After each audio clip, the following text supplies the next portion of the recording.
So Alec Baldwin threatened a British writer who reported that his pregnant wife was tweeting at the funeral for James Gandolfini.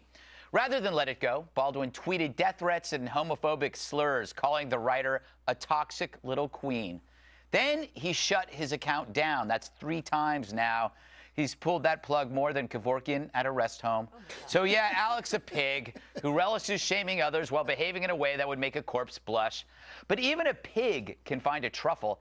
And Alec may be right. His wife's tweets might not have been published during the funeral. But that gay slur, you know, I see Alec in a lot of bank commercials. Does he deserve a pass by Capital One the way Paula Deen did not? Her slur was decades ago. His, however, is as pungent as a soiled diaper and just so fresh after a victory for gay marriage. But more important, what's become of us? Alec throws a Twitter tantrum knee-deep in his 6th decade. Has 60 become the new 12? The reverse maturity of the modern male that turns all of us into mean girls at a slumber party? Men in Hollywood these days are either beta males or babies. Worse, in the past week, we've heard the N-word, creepy ass cracker, and now little queen, words that offend every group. Hooray! I guess we're all equal. Maybe it's time to give up trying to shame every slur and celebrate imperviousness. Forget black, white, gay, or straight. A thick skin is something we all could have in common. What does imperviousness mean? Thick skin, being immune to insults, not caring. I've got that. You do have that. All right. Bob, since you started, wait, first let's show a couple of the tweets here. These are some of the tweets from Alec. I'm going to find you, George Stark, you toxic little queen, and I'm going to F you up. The next one was, you lying little bee, I'm going to F you up. Did he write the words out? Yes, he did. He did? Yes, he did. Is he drunk? You know, it's crazy. No, he has anger management issues. Like you said, we're crushing Paula Deen for using that.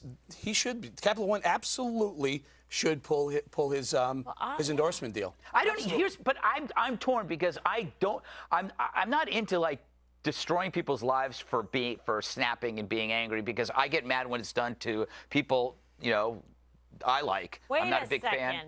What? But I wrote a whole book on it. Like I read it. But I read the acknowledgement. His pregnant wife, if somebody attacks your spouse, you're going to lose your temper, right?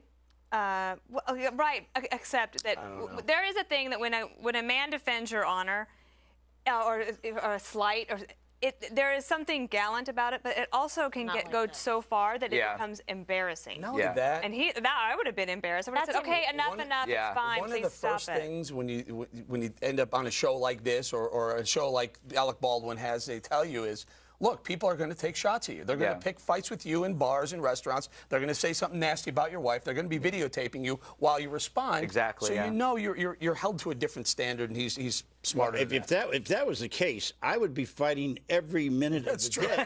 But what I don't understand. See, here's another example of this social media stuff. Right. In the past, you wouldn't have the opportunity to get all that crap out there like this, and this is just another downside of this Twitter stuff. I mean, how many of you guys have tweeted stuff? I don't, because I don't tweet, but how many of you done stuff you said, oh, I'm sorry I did it? Well, I know you did, right, because you admitted it. Have you ever done that? You know, I came home one night after several cocktails, and I tweeted something about... I don't know. Someone said something nasty about the gas special I did with Sarah Palin. Yeah, that set you off. And it was, and the Twitter handle was Newt's best friend, Newt Gingrich's best friend. I went into some Twitter thing with him too. Did you ever? No, that's what I'm saying. I had to apologize. It reduces you. Like you should. It's like a big cloud out there. You should be able to turn off. KG, what about the Daily Mail?